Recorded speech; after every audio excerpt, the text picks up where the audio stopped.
What's up, everybody? Welcome to the 410 Pod, your go to source for all things football. I am your host, K Love, and today is January 7th, 2025. Happy New Year's, in fact, because we haven't had an episode since 2024, and this is the first episode of the brand new year, 2025. In this episode, we'll dive right into the 2024 NFL playoffs. We'll take a look at the College Football Playoff Semifinals, and we'll break down the highly anticipated wild card matchup between the Baltimore Ravens and the Pittsburgh Steelers. For my flock fans out there. Now let's get this thing started. The NFL playoff picture is set, and the road to the Super Bowl is underway. And the AFC, the Kansas City Chiefs, have secured the number one seed, earning themselves a first round bye. The Buffalo Bills, Baltimore Ravens, Houston Texans have clinched their respective divisions, while the Los Angeles Chargers and the Pittsburgh Steelers and Denver Broncos have secured wildcard spots. Over in the NFC, the Detroit Lions have claimed the top seed with their win over Minnesota on Monday night, and the Philadelphia Eagles are the 2 seed, Tampa Bay and Los Angeles winning their respective divisions, with Minnesota Vikings, Commanders, and Green Bay Packers round out all the wild card teams. This year's playoff picture looks to be promising, looks to be thrilling, has a lot of potential thriller matchups and potential upsets as teams fight for a chance at the Super Bowl. Let's jump right into the first matchup. The Buffalo Bills versus the Denver Broncos, man. The Bills are enter this game as heavy favorites, as they should, as they have a potential MVP on their team, with Josh Allen leading one of the league's most explosive offenses, man. And the Denver Broncos defense, that's what they're gonna have to rely on. The Broncos defense, led by Patrick Surtain II, will need to create a lot of turnovers, or to create a turnover or two, to make this game even remotely close, dude. Because the Bills, like I said, they're led by the MVP favorite. We're not going to get into that, but they're led by the MVP favorite. And when you have a potential MVP on your team, it's hard to stop them. And the Bills defense, themselves, they're no slouches either, right?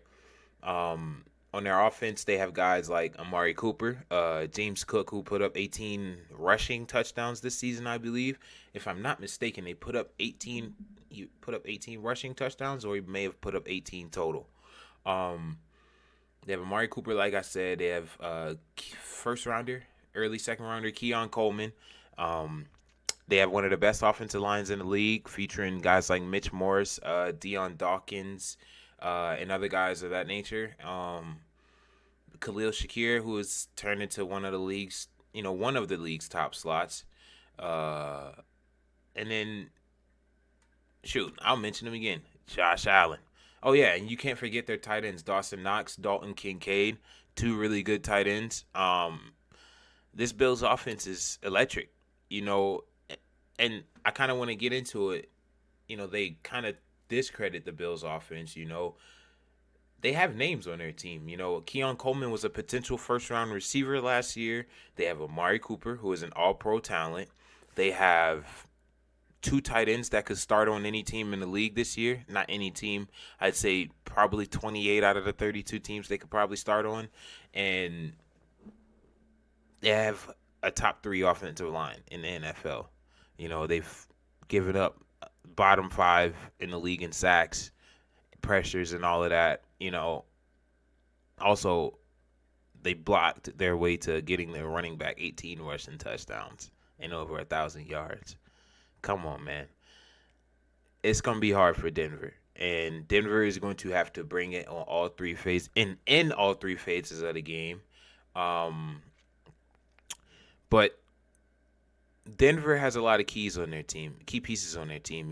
Like I mentioned, Pat Surtain earlier. He's probably going to be following Amari Cooper or Keon Coleman across the field. They have guys like Riley Moss, who stepped up on the defense. Nick Bonito, edge rusher, who has put up his first double-digit season in sacks. Former Boomer Sooner guy. Boomer. Shout out Nick Bonito. who's also put up a couple touchdowns on defense this year. Uh, and then on the taking a look at the offense, like you see the reason. This is the reason why they're a heavy underdog in this going into this game. You're going into Bo Nix's first season as the starting quarterback for the Denver Broncos, and his first season in the league, he's going to the playoffs, right? Obviously, he has a former Super Bowl champion of a head coach, Sean Payton, but that doesn't make it any easier for them, right? It's good to have that type of experience going into this wild card matchup, but we could potentially see a repeat of what happened in last season's NFC wild card game, where the Green Bay Packers went out and curb stomped Dallas, and the Packers were a heavy underdog in that game as well. Being with it being Jordan Love's first season as a true starter, first season going into the playoffs with the youngest wide receiver core in the league, with one of the youngest offenses in the league outside of Aaron Jones last season. It could be another one of those situations. The Denver Broncos are also a team that almost beat the Chiefs this season, due to a missed field goal at the end, and then a terrible penalty, right? They were a penalty and a field goal away from taking down the number one team in the NFL, right? They have to bring that to this game. If they want to beat Josh Allen and the Buffalo Bills, they're going to have to bring that type of intensity to the game today. Not today, but this weekend. And I think they have what it takes. They have a really good special teams. They have a really good returner, former OU guy, Marvin Mims Jr., who is also taking a big leap at wide receiver this season. Towards the end of the season, I'm pretty sure he had 2 touchdowns in the Chiefs game. He had two touchdowns, 2 games before that. Marvin Mims has really popped off late in this season as a wide receiver, but he's been, since he's gotten to the league, a really good special teams guy. And the Broncos will definitely be counting on him to show up. Cortland Sutton is going to have to play the game of his life, as I can't even think of a single Bills corner, but I'm pretty sure they've got to be somewhere near good. It's not Trey White anymore. He's in Baltimore. But Cortland Sutton's going to have to show up big. Their run game is going to have to as well. You got, what's his name back there? I can't even think of their running back's name. Javonte Williams. There he is. Javonte. He's going to have to show up big time.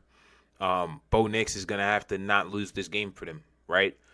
I assume that Sean Payton's probably going to be putting a lot of the pressure into Bo Nix's hands, as the pressure was pretty much on Bo Nix all season. He's kind of willed that team into the playoffs, along with Denver's secondary and defense and things like that. But Bo Nix has been the face of this team this season, and he's gonna have to bring that again this weekend, right? And like I said, the key matchup for this week is Josh Allen and Denver secondary.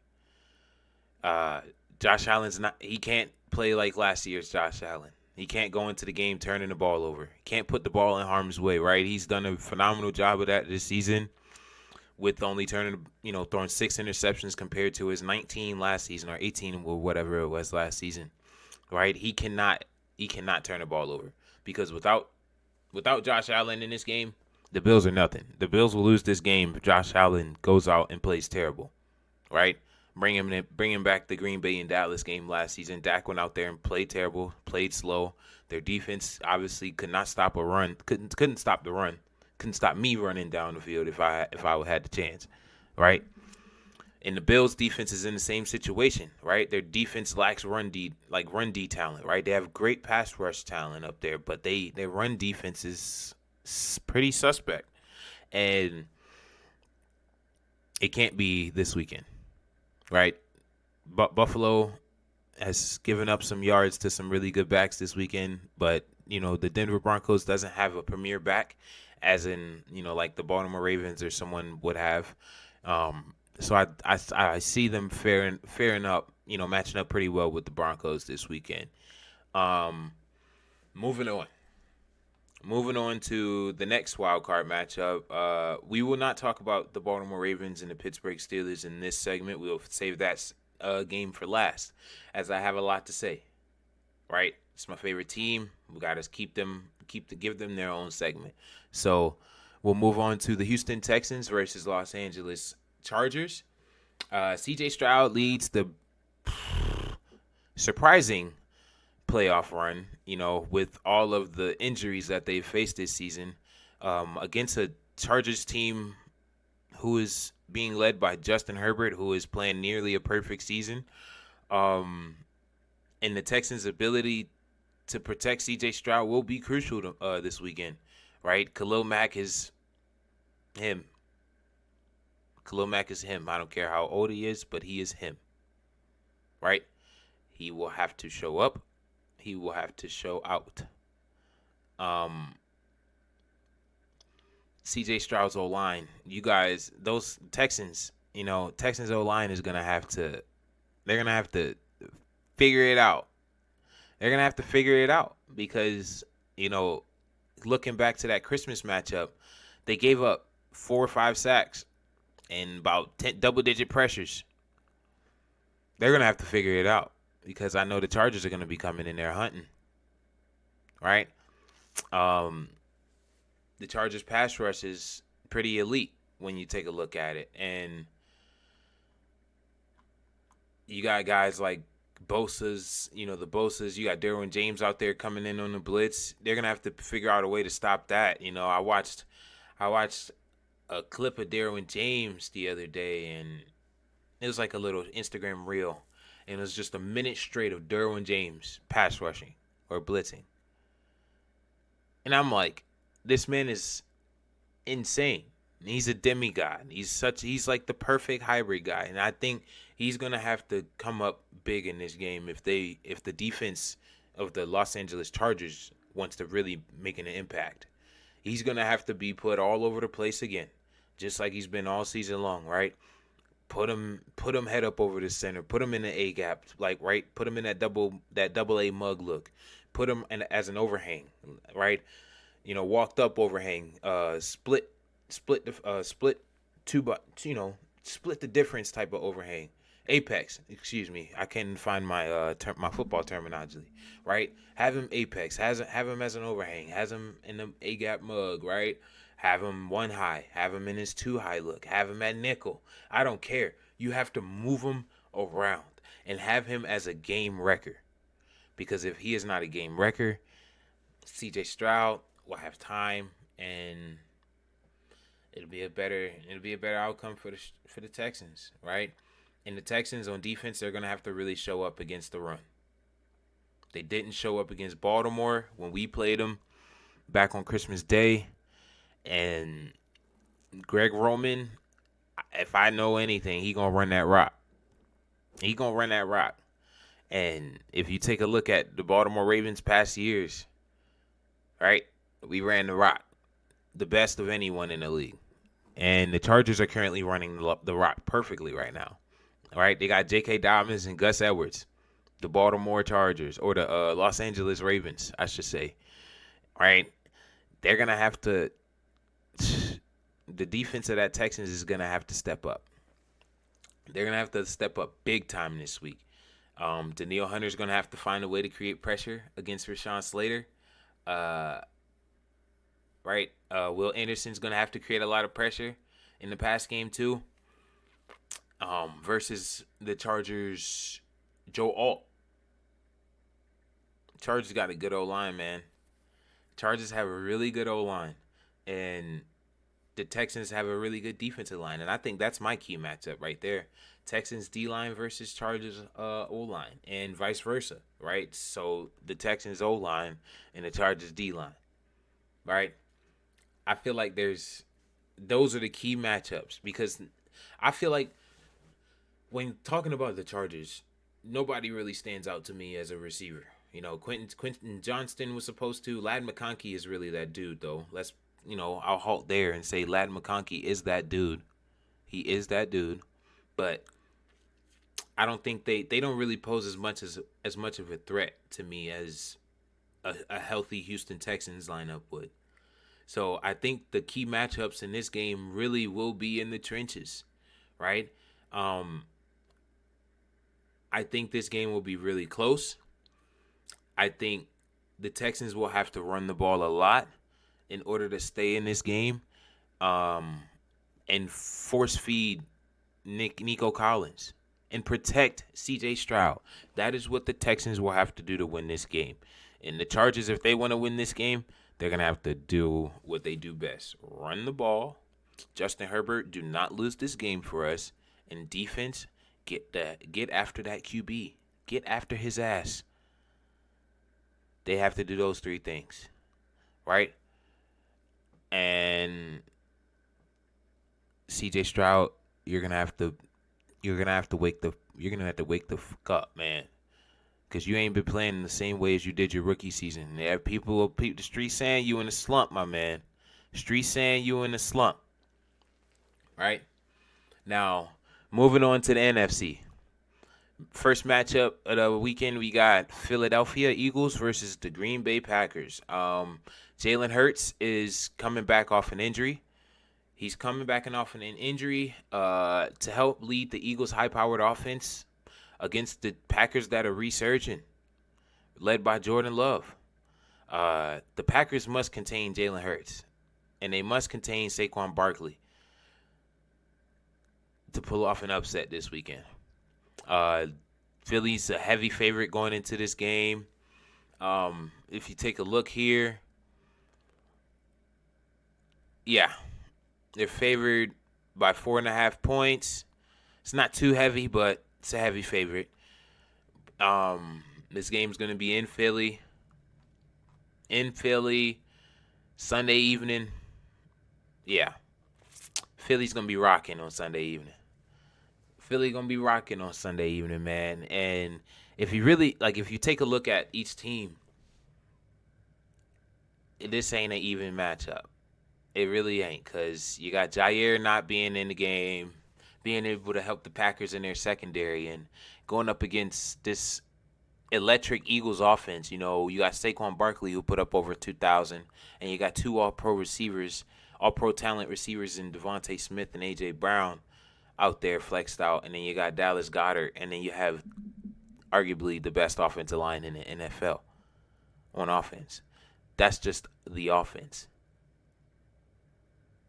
And then when you go look at the defense, I can name a couple guys, man. I can go Darius Slay, All-Pro.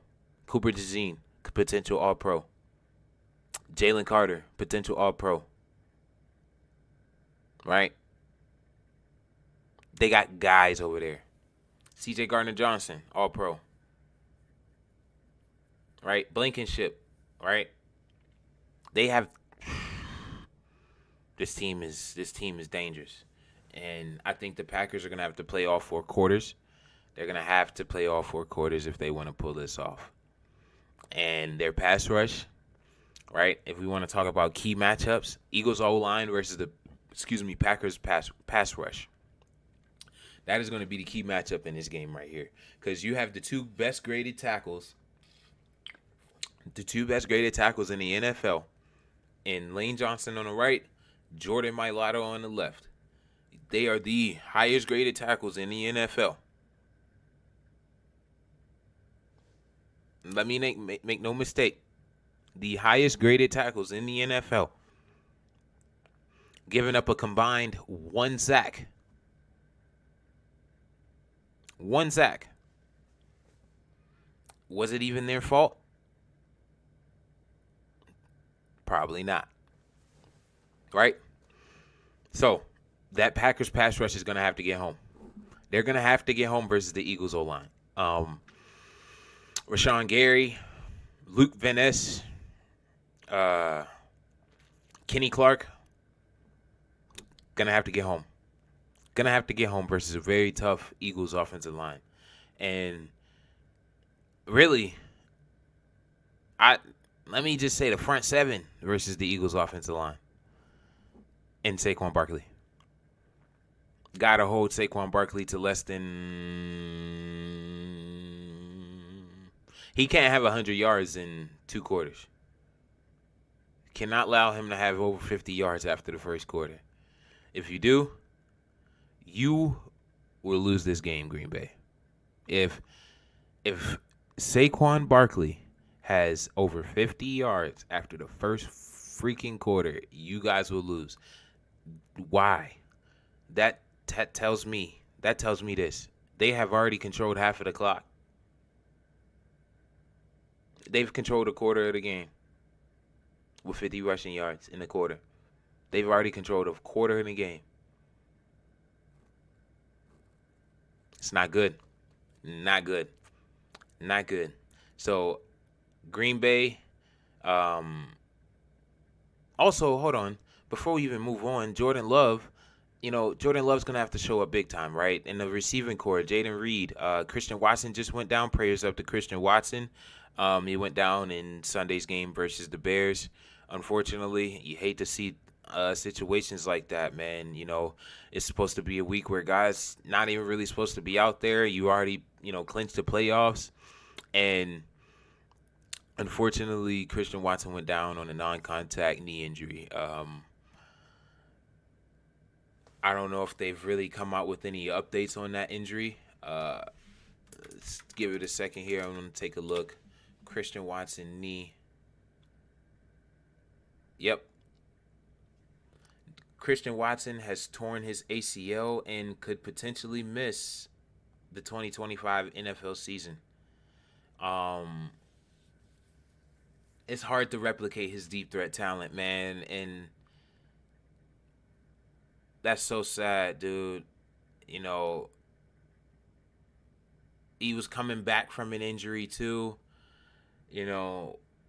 and he wears the brace on the left knee and he hurt his right. Man, it's just a sad injury, dude. Prayers up to Christian Watson, man. The Packers will be missing him. And speedy recovery to him, right? The Packers are going to be playing with that extra little chip on their shoulder for their guy, C. Watt. Prayers up to him, dog. I'm rooting for the Packers in this one. I'm probably going to always root for the underdog unless it's against the Ravens, obviously. I'm going to take the Packers in this one. I think they'll cover the 4.5-point spread that they've opened up at. Jordan Love's going to have to play a lights-out game. Josh Jacobs is going to have to do what Josh Jacobs do. And the Packers' pass rush is going to have to be present all day long. Their run stoppers are going to have to stop the run, and their pass rushers are going to have to rush the passer at a high rate all day long, containing that Eagles offense. They're going to have to do so. Now, moving on. Here we go. My boy Bake. Let Bake, man. Got Tampa Bay in the playoffs, dude. Got them the division title. Tampa Bay is going to be hosting Minnesota this weekend on Sunday night. Excuse me. No, excuse me. Not Tampa Bay and Minnesota. It will be Tampa Bay and Washington. Tampa Bay and the Commanders. Excuse me. Yes, so Tampa Bay and the Washington Commanders. Woo! I think this is going to be an interesting game. I feel like we've seen this game before, which we did, in which the Commanders played against the Buccaneers. What was it? Last year? No, 2 years ago? Whenever Tom Brady's last season was in the NFL, that's when they played him. Baker Mayfield and the Buccaneers take on maybe the offensive rookie of the year in Jaden Daniels. I'm probably gonna be voting for what's his name? Name just slipped my head. Brock Bowers from the Vegas Raiders, man. Tight end on the Vegas Raiders. That's who I'm voting for. But this game has potential to be a shootout, or no one's going to score. But I think this game is going to be a shootout, with Baker Mayfield throwing for 40 touchdowns this year. No one talks about that. Top 5 in passing yards. No one talks about that, right? Got his team into the playoffs again. One division back-to-back years. Back-to-back. The Tampa Bay Buccaneers have won their division back to back to back to back to back years. The last 5 years, I'm pretty sure they've won their division. And you're going against a rookie quarterback in Jaden Daniels, who has already proven himself to look like a bona fide like vet in this league. And 1 second. Yeah, he looks like a bona fide vet in this league already, and I can't even say any more about it. That kid, and he's got weapons over there, and Terry McLaurin, he's got Austin Eckler, Brian Robinson. He's got a solid offensive line. The defense is moving well, doing good things over there. But I don't think it's gonna be enough, man. You're going against an experienced Tampa Bay team who literally won their Super Bowl, has guys on their roster that won the Super Bowl 4 years ago. Right? It may seem like a long time ago, but it really ain't that long. When you think about it, it really ain't that long. And I've got Tampa Bay pulling off this one.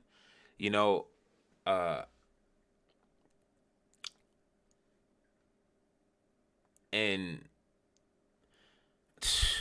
it's going to be a close one. I think it'll be close. The betting lines, looking at the betting lines here, the Buccaneers are only favored by 3 points.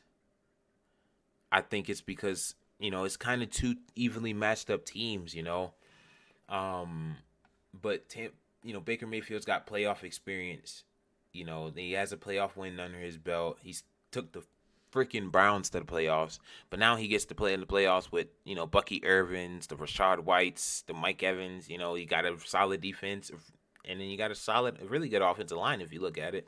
They played really well this year. And then this matchup really comes down to who performs better in that middle eight and who performs better in the red zone. Who's going to finish drives? Who's going to finish more drives? Right? You got the Commanders with a rookie quarterback that could potentially make some mistakes, that could potentially lose them this game. They're asking Jaden Daniels. I don't even know. They might be asking Jaden Daniels to win this game for him. Right?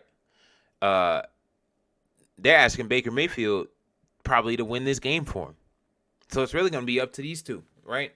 It's going to be up to which quarterback plays better in this matchup and whose run game supports them the most.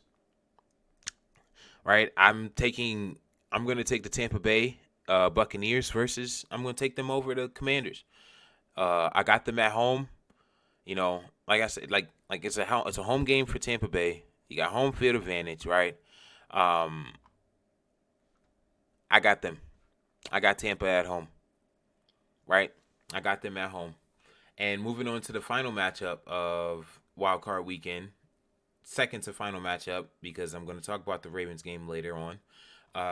We have the Vikings at the LA Rams. LA Rams are 1.5 point underdogs at home. Vikings come in favored, rightfully so. Obviously, they finished with only 3 losses this season. They finished 14-3. They were this close away. Well, actually, they got blown out in that final game of the season versus the Lions, but they have to put that game away. I got the Vikings taking this game, but the Rams, you know what? The Rams could very well win this game, and I'm taking the LA Rams. Mark it. Book it. LA Rams over the Minnesota Vikings in round 1 of the NFL playoffs. Why? They have experience. They have offensive explosiveness. I saw a Detroit Lions offense just go out there and steamroll Minnesota Vikings defense, who had been playing up to this point really well, man. And it was terrible to see that, like, in the conference division deciding game, the conference deciding game, you go outside like that, and Jahmyr Gibbs cooked them boys. And Kyren Williams could very well do the same. Kyren Williams is a very good running back. They have Matthew Stafford, who has a Super Bowl under his belt. They have Cooper Kupp, former Triple Crown winner. They have Puka Nacua, who has been lighting shit up, right, this year, last year. They have a lot of explosiveness on that offense. And then a defense who has been holding them into games, right? They've been holding their own. But the offense has been carrying just enough, and the Vikings are coming off a very shitty defensive performance, and I could see the LA Rams taking advantage of that.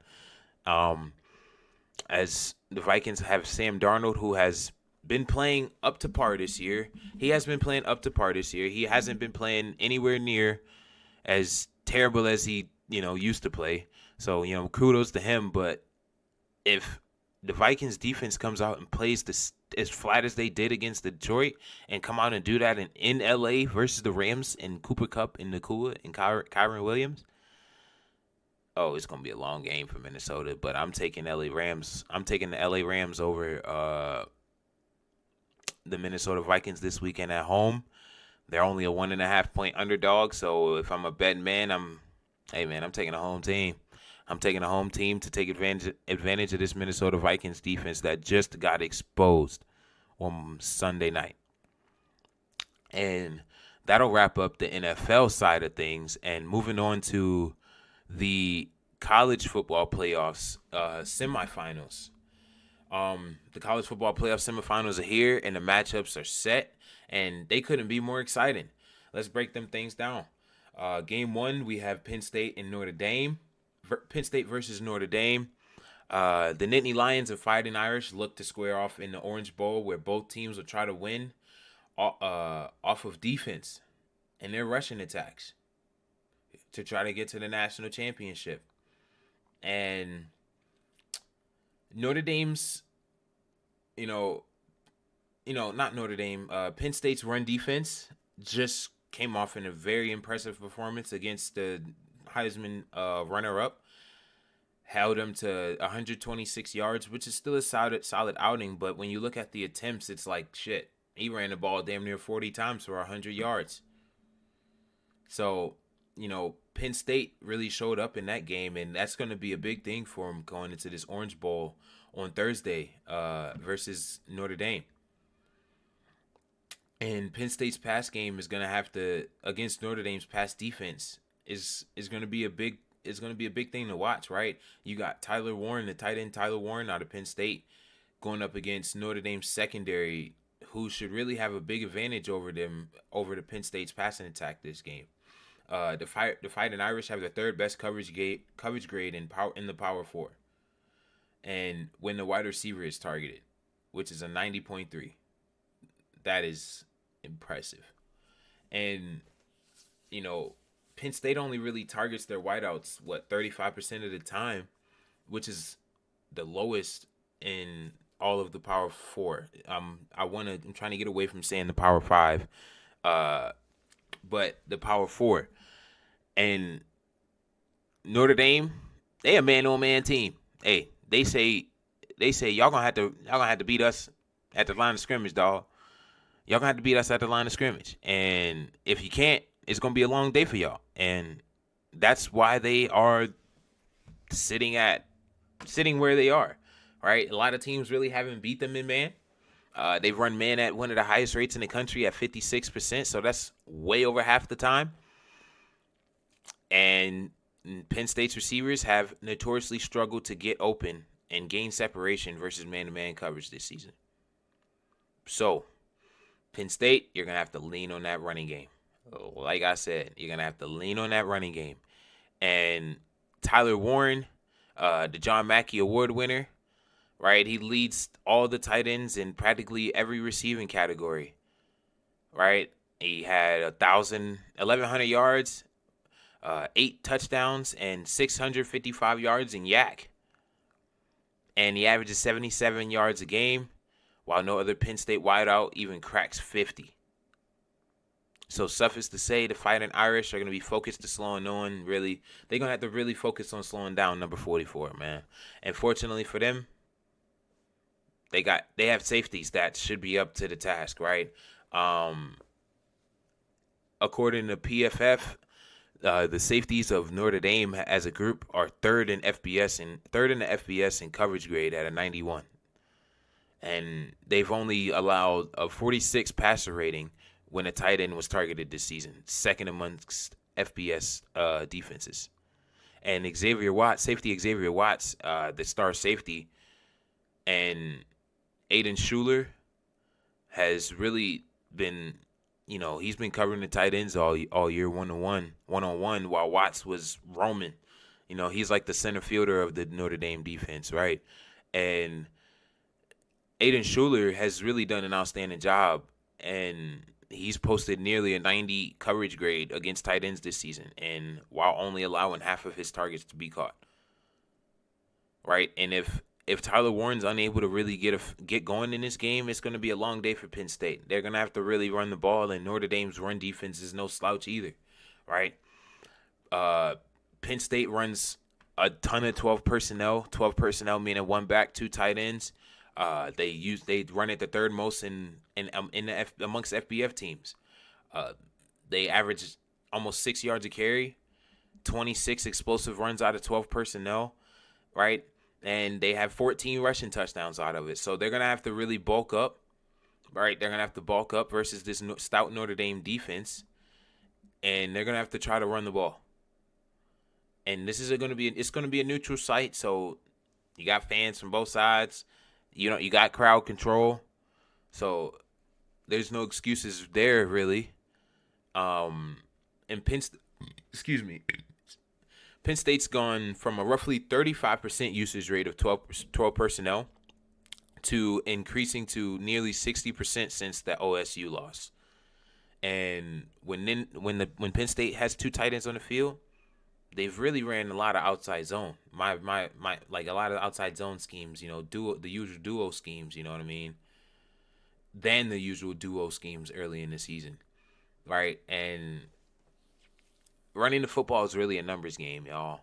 And it's really about creating movement up front, and that's Penn State O-line's going to have to do that. And the tight ends are going to have to do that since they're going to be in the run schemes as well. And that's how they're going to have to scheme open Tyler Warren, really. They're going to have to run the ball at an effective rate to get that man open. And, Khalil Dinkins, second string tight end, he's a really good blocking tight end, right? But he makes it a little bit tough, right? He makes it a little bit tough because you got to either watch for Warren's ability to get out on, slip out releases, slip out routes. That's going to be tough. They're going to, I think that they're going to lean to a lot of 12 personnel. They're going to have to get really big up front and try to win this game from a physical standpoint. And Notre Dame is going to have to continue to play stifling defense, right? And moving on to Notre Dame's offense and Penn State's defense, Notre Dame's run game and Penn State's defense, right? Can Penn State win at the line of scrimmage for making up for their poor tackling this season?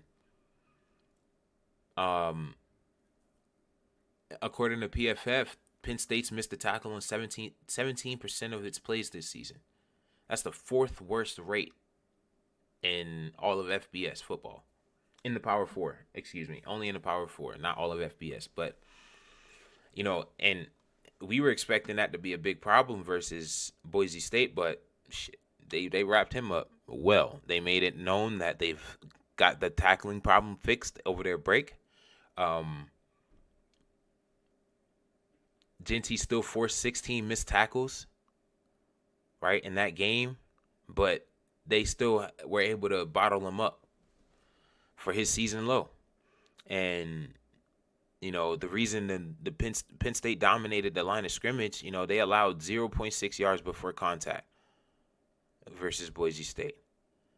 And the Nittany Lions are 15th amongst FBS defenses with just 1 point yards before contact per attempt allowed, while opponents have just a 40.9 run blocking grade against them this season. And Notre Dame's rushing attack has been great before and after contact, which is why the Fighting Irish is third in the FBS in terms of, EPA per run, right? And Notre Dame leads the Power 4 with 4.2 yards after contact per attempt, placing 7th in run blocking grade with a 75.9, basically 76, right? And in its 4 games against an opponent with a top 25 run defense, Notre Dame has only posted a 54.8 run blocking grade, and they have a three-headed monster in their run game, and it includes their quarterback, Riley Leonard. He's going to have to be effective this week somehow, right? Penn State's D-line is really built to stop the pass, not the run, but they showed up last week versus a smaller school.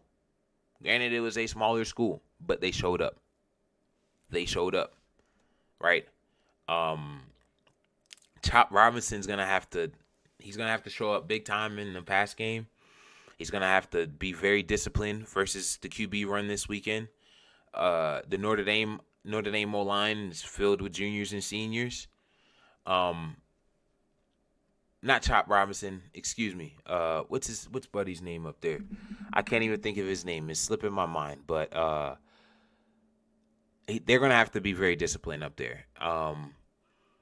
Riley Leonard's gonna have to be effective with his legs again. He might have to be a little bit more effective with his arm this week, as he didn't post 100 yards last weekend against. Why is it slipping my mind? Who did they just beat? Georgia, right? Georgia. Meanwhile, although Georgia's defense is really good, they're really, really good. Penn State's defense is really, really good as well. Riley Leonard is going to have to show up versus those guys from that standpoint. And Jeremiah Love and Jadarian Price will have to be a little bit more efficient as well. Riley Leonard really carried the load last week along with the Notre Dame defense. And then when you really take a look at it, it's a pretty even matchup, y'all. It's a really even matchup. It's just going to be about which defense is going to be able to slow down the run the most, right? Drew Aller has more arm talent, but he has less. I think he's dealing with a little less as far as receiving talent goes. So it's going to be a really gritty, really old school, gritty defensive run game, right? And right? It's going to be a really gritty defensive game. Who can stop the run? Who can run the best? I think it'll be a close score game. I have Notre Dame pulling this one out. 23. I think it's going to be the first to 21 to win this game. First to 3 scores. Right? Excuse me.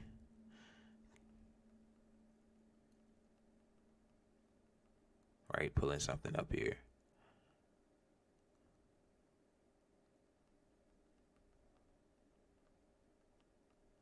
Right. I think it'll be a close game. Yeah, it's going to be first to 21. I think the score will be 23-20, something close like that. And then if it gets out of hand, I got Notre Dame.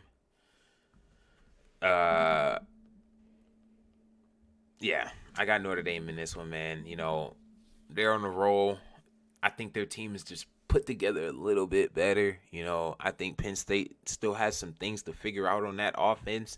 Their receivers just can't get open, man. And in games like this, they're going to have to get open. You're going to need everybody. And they're going to have to get open. Right? And Notre Dame's secondary is just way too good. They're way too good. Right? Notre Dame managed its way through the Georgia game with Jeremiah Love and Jadarian Prince for combining just for 56 yards. And Penn State is arguably the least worrisome of the run defenses. The Fighting Irish have faced this playoffs, especially with their tackling issues, man. So they also have to continue to prove that they're the best man coverage team in the nation, and I'll take them in a close game as they earn their first national title berth since 2012. I think Penn State, I don't know, man. You know me. I talked about it last episode. James Franklin hasn't won the big game yet, and this is probably going to be one of the biggest games of his career. Biggest games of his career. Show up, James. I got Notre Dame 23-18, actually. 23-18 or 17 or something like that. But I got Notre Dame in this one, y'all. I got Notre Dame in this one. But it'll be a closely fought battle, man. Moving on to the second game of the weekend, and that is going to be Texas versus Ohio State. I'm gonna go ahead off the rip and tell y'all I got not Texas. I got Ohio State. Right. Jeremiah Smith looks like the best receiver in college football this year. Um, he's oh my goodness. He's he's special, man. Uh, Jeremiah Smith across 2 playoff games. A receiving has a 90.8 receiving grade, 13 catches for 290 yards, 4 receiving touchdowns, and 5 yards per route runs. So he's at least going out for a medium to deep ball. So if you see Jeremiah Smith, if you see running forward, running deep across the middle of the field, that ball is probably coming his way. And Texas is gonna have to find a way to stop that, and they're gonna also have to find a way to stop the run, man. Um, Something seemed to click for the Buckeyes in the playoffs, man, and something that they have a phenom in Jeremiah Smith, like I mentioned, top recruit in the 2024 this previous class. Uh, you know, he destroyed. Keep in mind, Tennessee and Oregon are amongst the nation's top 15 teams in the country, and this man destroyed both of them. I want to give, and I want to take a moment to give credit to Ohio State's O-line, man. You know, they've they've been playing lights out. They've had, I think they said on TV, 23 offensive line changes this season, rotation changes or something like that this season, and they've been playing lights out, dude. And I've got them might go out. I got them by 10 over Texas this weekend. At least 10. I got them covering 10 points. They face off versus Texas in the Cotton Bowl on Friday night at 7:30 Eastern on ESPN. And when we take a look at this game from a closer look, right? We'll take a look at Texas pass game versus Ohio State's pass defense, and Jim Knowles has been on one. Uh, it looked like Jim Knowles he went through a philosophical change during the playoffs. He's been Ohio State's defensive coordinator for 3 seasons, and he's really known for using the one high defenses in order to, stop the run, right? When you see a team go one high, they're trying to stop the run. They believe in their DBs to play one-on-one out there, and they're trying to stop the run in that box. And I think they have the bodies to do so. This team is being led by JT Tuimalu and what's his name? Jack Sawyer, right? And those guys are gonna have to again be as stifling as they have been, right? And it's I say they have to be stifling because, like I said earlier, like just mentioned that they went through a little change. Like they primarily ran one high, and they've made this change to 2 high. They went 2 high against Oregon, right? And that's they're giving credit to Oregon's pass defense too, right? I mean pass offense, right? Jim Knowles, according to PFF, has deployed his cover 2 most often this playoffs at a quarter of the time, and that number alone isn't really some breaking discovery. Considering Ohio State has played Tennessee and Oregon, 2 of the highest passing volume teams in the country, but normally, right, they'd run like a Tampa 2 scheme. In a traditional 2 high look, right? You got 2 safeties on the half split in the field, right? You got this half, right? And then you got 2 clouds under it. You're clouding the receivers, right? And excuse me, hold on. And lately they've been switching it up to where they'd have a nickel look on the field, right? And they've been switching up to where I wish I had my whiteboard up. So they have your nickel corner and your safety. So you have your nickel corner and your safety over top of him, right? Well, he'd be outside. He'd be outside in cover 2, right? Nickel corner would be a yard, 2 yards inside. So the nickel corner would be playing the half now. I'm sorry, nickel corner would be playing the half, and the safety is now coming down, rolling down into like a rover position and playing that hook. Right, he's playing that hook zone. They're kind of replacing position. They're basically replacing responsibilities, and that really showed against Oregon, and it really covered like it kind of confused Dylan Gabriel, and that's why Dylan Gabriel didn't really have as an efficient of a game as he usually has, because they were kind of switching up. They were allowing their safeties to play more of a hybrid, having a hybrid feeling to their safeties, their safety looks, right? With Caleb Downs, who's one of the best safeties in the country, if not the best safety, right? And Lathan Ransom, who is fifth-year senior, I'm pretty sure, fifth-year senior. And they really occupied the deep halves of the field all game. And the Ohio State D-line, they were able to get home with 4 guys all game long. 4 to 5, no more than 5. And if they sent 6, it was getting home. And,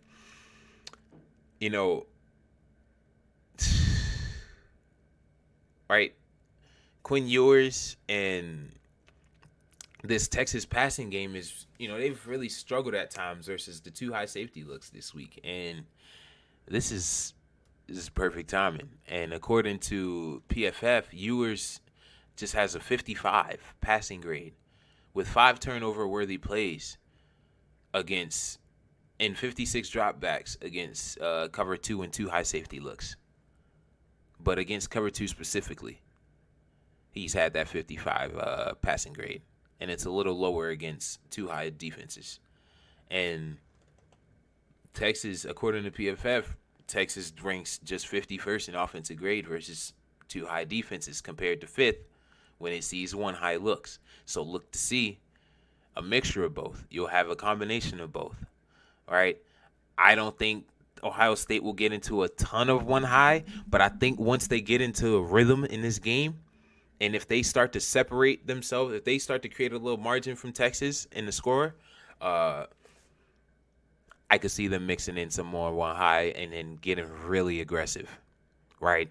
And Ohio State has really been able to stifle the RPOs. Texas is a heavy RPO team, pro-style RPO team, and easy throws that were featured in the offenses of their first 2 playoff opponents, right? And expect the Buckeyes to attempt more of the same and force Quinn Ewers into challenging the nation's highest graded safety unit. And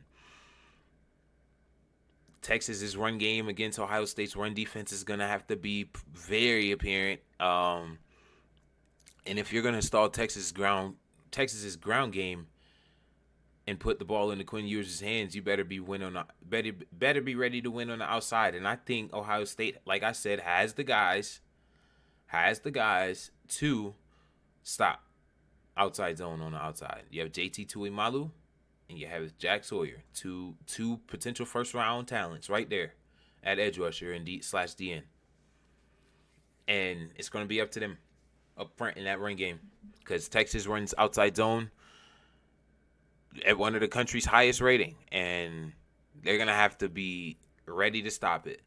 And back to Ohio State's offense, like I said, they're going to keep, if 4 is open, just get the ball to 4. Just throw 4. Just throw it to 4. Throw it to 4. If you want to win, throw it to 4. And that's really all I got from that for that game, man. I think, like I said, Ohio State takes it in a 10. I think at least 10 points. I think it'll be 31-21 in a game like that. I think Ohio State will have control over most of this game, and I don't think Texas is gonna.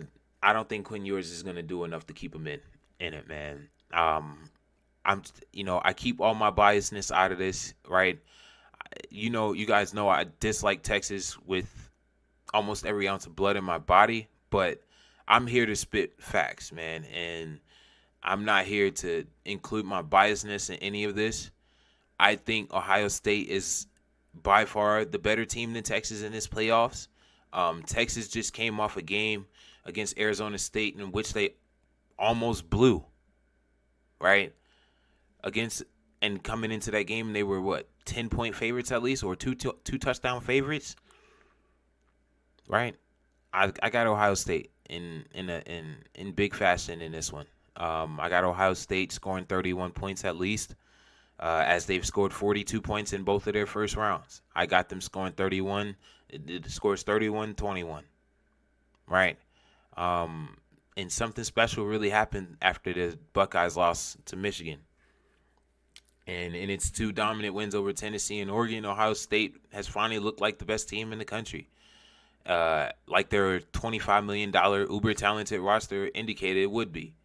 And Texas is going to have to basically play perfect. And they're going to need flawless performance from Quinn Ewers to even stay in this, to win this game. The Buckeyes, I see the Buckeyes winning in the Cotton Bowl and advancing to their first national title game since 2020 when they lost to Bama. And that brings me to the last segment of the day, and this is where I can be as biased as I want to be. And we're about to move into a real deal wild card matchup. Baltimore Ravens versus the Steelers at home, in a AFC North showdown, third one of the year. Y'all already know who I'm rocking with. We as in Baltimore, opened up as a 10-point favorite at home. The Steelers have lost their last 4. We look to take advantage of this. The Ravens finished the regular season with a 12-5 record, clinching the AFC North title, coming back and clinching the AFC North title after being behind 3 games at one point. Their offense is led by Lamar Jackson and Derrick Henry, who have both been dynamic players this year. And there are concerns regarding the health of key player Zay Flowers this weekend, man. And it's looking kind of scary out there. Zay went down on a non-contact injury. They're saying, according to this, they are saying that it is day-to-day, which is great news. I see him playing in this game. I don't see him playing, a lot of snaps in this game. And he's listed as questionable due to injury right now. So look for us to run the ball a lot this game. I expect us to run the ball a shit ton this game. That's what helped us beat Pittsburgh in the second matchup of the season this year. We ran the ball 25 to 30 times with Derrick Henry. So stick to it, Baltimore, And the Steelers, ended the season at 10-7, losing 4 out of their last 7 games, securing the wild card spot despite a late season slump. Not losing 4 out of the last 7, losing 4 out of the last 5 games. And Russell Wilson's really shown, during his starting period, he in his first half he started well. These last 5 games, I don't know. It's not really just on him though. A lot of it really is on George Pickens, and then the really lack thereof in the rest of the receiving room. The defense, traditionally a strength, and they're gonna have to step up big time, which I really expect them to against Lamar Jackson and the Baltimore Ravens this weekend. This is one matchup that I was really afraid to have, but, really thinking in the grand scheme of things, the Pittsburgh Steelers are starting to Pittsburgh Steeler it out right now. They haven't won a wild card playoff game in, 7 years, I would say. But when you look at the key matchups, Derrick Henry and Lamar Jackson versus the Pittsburgh Steelers defense. Lamar Jackson's dual threat ability poses a significant challenge as always. And then when you got the king in the backfield, unlimited options, right? Every play is a read option. Every play. So the Steelers must really come up with a strategy to contain us on the ground if they want to have a chance at winning this game.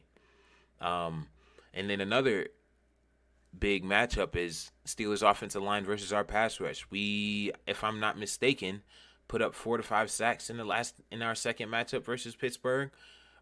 Forced a fumble there, big fumble in the game, and a late interception. We have to create turnovers, be efficient on first down as a defense, stopping the run. Do not let Najee Harris get going on offense. Do not let that man get going, because we've seen what he can do to us in the past. Do not let him get going, right? So our D-line is going to have to win the grit matchup. They're going to have to win the grit matchup this weekend. And as of right now,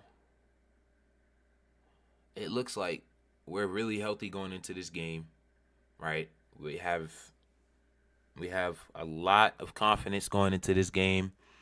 We had 9 guys named to the Pro Bowl. Congratulations to those guys.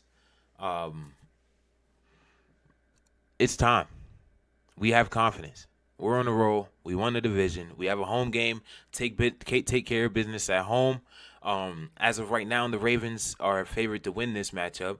However, given the rivalry and the high stakes, the game could very well be closely contested. And, the analytic people out there suggest that the outcome may hinge on turnover margins and the effectiveness of each team's running game. Like I said, we're going to have to run the ball better than the Pittsburgh Steelers run the ball, and we're going to have to stop the run better than the Pittsburgh Steelers stop the run if we're going to have a chance at winning this game. And this is really set to be a classic, y'all. It's a classic AFC North rivalry. Let me see. What time is the game taking place at? We have the Saturday primetime game on Amazon. Ooh, that's actually pretty lit. If you guys didn't know, Amazon has like a all 22 view of the game, where you can kind of see it from a different perspective, like behind the line of scrimmage, and then you have a very wide angle of the game, seeing it from kind of like the coach's box, like a coach's press box perspective. That's pretty dope, but I just got sidetracked there. I'm really looking forward to watching that. I saw that on X, Twitter, whatever you want to call it, the other day. And fans can really look forward to this being a hard-fought, physical contest. It really epitomizes playoff football, y'all. This is the playoff football that we really asked for. It's going to be freezing cold. It's going to be a nighttime game, a rivalry game in week 1 of round 1 of the playoffs. And I got us winning, obviously. Do I have us covering that 10-point spread? Probably not. I think we'll win by a touchdown, maybe 6. It'll be one possession. I think it'll be a one-possession game. It's going to be really who can control the ball the most, who's going to commit the least amount of turnovers. And if we run the damn ball, Baltimore, Todd Monken, you know what you got to do. Don't do what you did against Kansas City. If you do what you did against Kansas City, Todd Monken, last year in the AFC Championship game, or if you do what you did against Pittsburgh in the first matchup and try to outthrow Pittsburgh for some odd reason, who didn't score a touchdown in that game, it's on you, Todd. It's on you, Todd. Run the ball.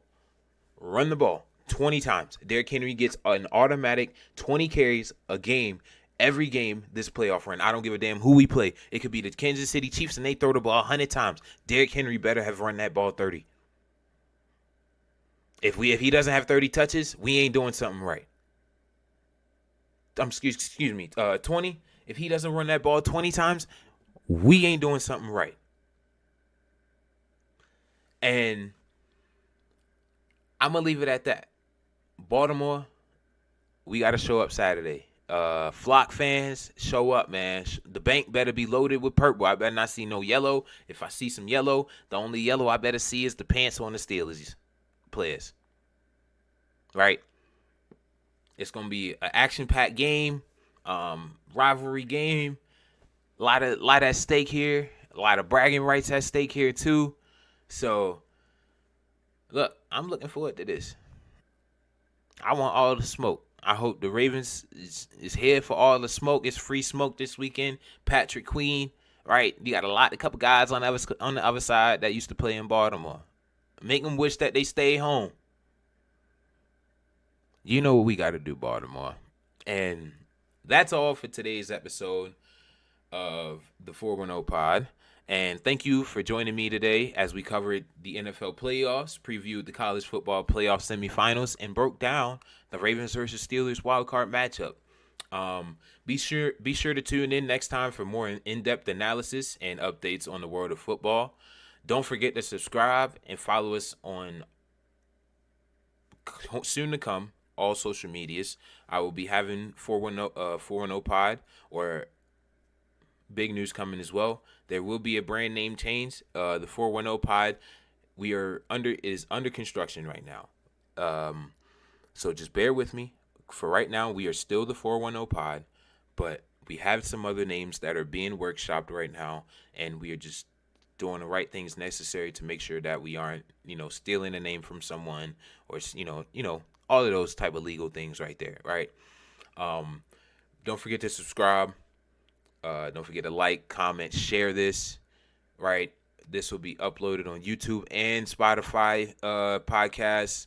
And until then, enjoy the rest of your week. Enjoy the games this week. And I'll see you guys next week with another episode. And it's been a great one, y'all. Stay blessed.